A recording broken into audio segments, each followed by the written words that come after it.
Olá, tudo bem? Vamos continuar os nossos estudos com relação a noções de hardware. Iniciamos esta aula falando sobre unidades de medida. Por quê? Porque ao falar de capacidades de armazenamento, ou até mesmo de uma taxa de velocidade de transmissão, estamos sempre falando bits, bytes, megabits, megabytes. Então, nós precisamos entender melhor essas unidades de medidas. Já ficou claro para você que os computadores trabalham com números binários. Quais são esses números binários? É o 0 e o 1. Logo, imagina o seguinte: o processador, quando ele realiza uma operação matemática, ele está manipulando zeros e uns. Aquela foto, até mesmo aquela foto que você grava no seu computador, lá dentro do seu disco rígido, lá dentro do seu HD, ela está armazenada como zeros e uns. Na verdade, tudo estará armazenado assim. Então, assim sendo, é importante que a gente conheça, que você conheça as equivalências dessas unidades de medida. Em um primeiro momento, eu quero que você trate assim, ó. Tudo começa no byte.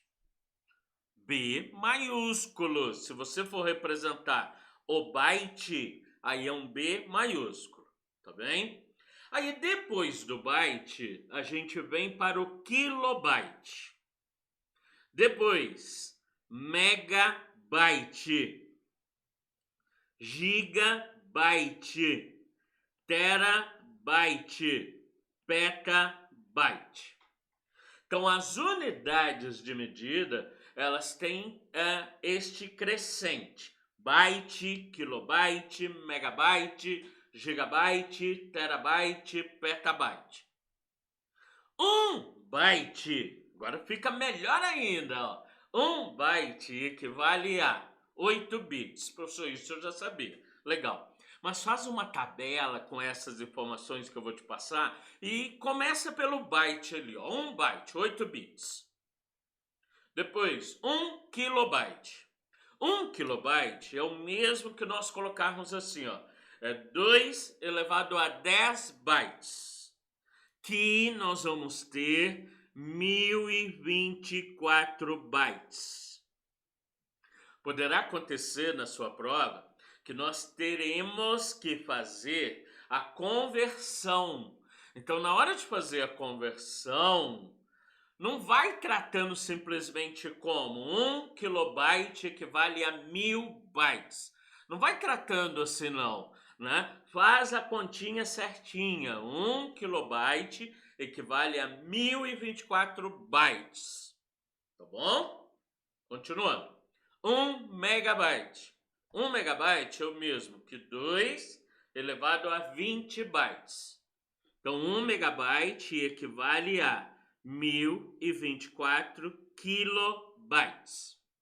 E assim sucessivamente. Olha que legal. Ó. 1 gigabyte equivale a 1024 megabytes. 1 terabyte, 1024 gigabytes. 1 petabyte, 1024 terabytes. Perceba que a unidade que vem na sequência, ela vai equivaler a 1024 da unidade que você acabou de ver. Tranquilo? Beleza. E as equivalências são 2 elevado a 10. Por que 2, professor? Porque é o sistema binário, né? A base é o 0 e 1. 2 elevado a 10, 2 elevado a 20, 2 elevado a 30, 2 elevado a 40, 2 elevado a 50. Vamos que vamos, apaixone-se por essas unidades de medida e continuando. Após entender as unidades de medidas, vamos perceber a estrutura de um computador. Professor, a estrutura de computador é tranquilo, olha lá, monitor, caixinha de som, que a gente não colocou rótulo, teclado, mouse, gabinete, não é CPU. A CPU, eu te mostrei na aula anterior, ela vem dentro do gabinete, ela está lá, ela está acoplada, né? Ela está lá na placa-mãe. Então, isso aqui, para de chamar de CPU, é gabinete. Dentro do gabinete tem a placa-mãe e outros dispositivos, né? E na placa-mãe vem a CPU, que é o próprio processador, que é o cérebro do computador. Então, beleza. Professor, essa estrutura é simples. Sim, ela é simples. Eu só quero que a partir de agora você trate a estrutura do computador da seguinte forma. Nós vamos identificar na estrutura de um computador os dispositivos de entrada. Professor, mas está em inglês. Então vamos lá. Nós vamos identificar os input devices, que é o mesmo que dispositivos de entrada. Os dispositivos de entrada serão os dispositivos que nós vamos utilizar para enviarmos dados para o computador. Tá? No primeiro momento não vou dar exemplo não para você imaginando aí. Ó. Aí já vai identificando dos dispositivos que você conhece o que poderia ser de entrada, o que poderia ser um input device, tá bem? Na sequência, nós temos o Processing Unit, ou unidade de processamento. Isso daqui é fácil, ó. A unidade de processamento é o cérebro do computador, entendeu? A unidade de processamento é a própria CPU. E lembrando, a CPU ela é composta por duas unidades. É a ULA, que é a unidade lógica e aritmética, e a UC, que é a unidade de controle. Aí na sequência, você entrou com os dados, processou os dados na unidade de processamento, aí você precisa armazenar esses dados, que agora viraram informações. Onde que nós vamos armazenar esses dados? Né? Nós vamos armazená-los nos storage devices, ou dispositivos de armazenamento. Entrei com os dados, processei e armazenei. Para que eu vou fazer isso tudo se eu não puder ver as informações, né? Se eu não puder ver o que foi processado? Claro que você vai poder ver o que foi processado. Onde? Nos output devices, ou também chamados de dispositivos de saída. A partir deste momento, eu quero que você trate a estrutura de todo e qualquer computador, né? Sempre sendo dividida nesses 4 pontos: Input Devices, Processing Unit, Storage Devices e Output Device. Vamos para os exemplos? Vamos ver se vai bater aí com o que você imaginou. Primeiro, dispositivos de entrada. Lembrando, são os dispositivos utilizados para enviarem dados para serem processados. Olha aí, o mouse. Mas como que eu envio dado com o mouse? Você não clica com o mouse, aqui o mouse, lá na tela, né, no ícone, por exemplo, 2 cliques. Você está enviando um comando, né, para o processador. Aí ele vai e executa esse comando. Então o mouse, dispositivo de entrada. O scanner, por favor, existe a multifuncional, a impressora multifuncional, e existe o scanner. Olha o scanner aí, tá? A multifuncional não é dispositivo de entrada. Ela é de entrada e de saída, é uma outra história. O scanner, que é um dispositivo de entrada. Eu pego uma informação, coloco no scanner, ele digitaliza, né, e envia isso para o computador. O teclado, né, o teclado é bem tranquilo aí, a percepção dele como dispositivo de entrada, beleza? Continuando. Dispositivos de saída. Os dispositivos de saída, eles vão mostrar os dados que foram processados. Impressoras, impressora matricial, impressora já de tinta, impressora laser, o plotter é uma impressora também, né? Uma impressora já profissional, né? O plotter pode considerar assim. Monitor, dispositivo de saída. Detalhe, existe um monitor, que a gente conhece, na maioria dos casos, e existe o monitor touch screen.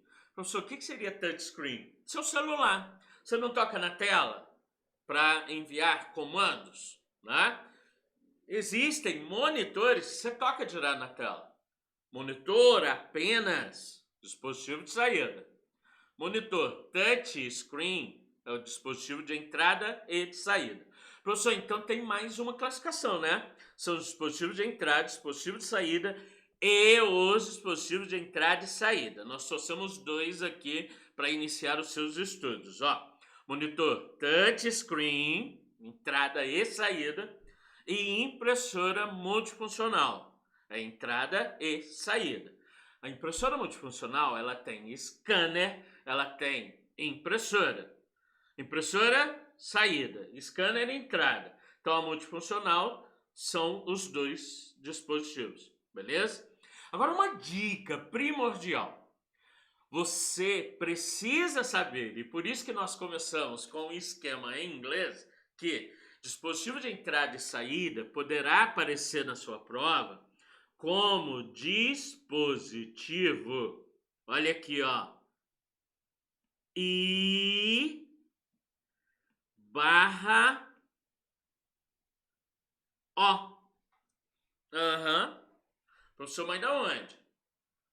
Entrada, input. Saída, output. Uma questão simples que pode aparecer. Qual dos dispositivos abaixo é um dispositivo I/O? I/O. Entrada, saída. Atenção, tá bem? Olha este exercício para fixação. São exemplos de dispositivos de entrada. Apenas a entrada. Scanner e impressora. Teclado e mouse. Monitor e pendrive. CD e disco rígido. Vamos lá. Scanner é de entrada. Impressora não é de entrada. Impressora é de saída. Então não é a letra A. Teclado, entrada. Eu entro com os dados para serem processados. Mouse, entrada. Opa! Então vou marcar aqui, ó, letra B. Vamos verificar as outras opções, ó. Monitor. Monitor não é entrada, monitor é saída. Pendrive. Professor, e o pendrive? Ele é entrada, saída. Pendrive é dispositivo de armazenamento. Pendrive é um tipo de memória. Nós vamos estudar nas próximas aulas, tá? CD, risca lá, professor. Então, ó, monitor tem riscar, pendrive tem riscar, é armazenamento. CD, armazenamento. Disco rígido, armazenamento. Blu-ray, armazenamento. RAM, memória RAM, armazenamento. ROM, memória ROM, armazenamento. Então, a questão de número 2, o nosso exercício para fixação, confirmando letra B de bom demais. É o horário para gente finalizar essa aula e reforçar. A partir de agora, bastante atenção para as unidades de armazenamento e para os dispositivos de entrada, de saída, de armazenamento e a nossa unidade de processamento. Até mais!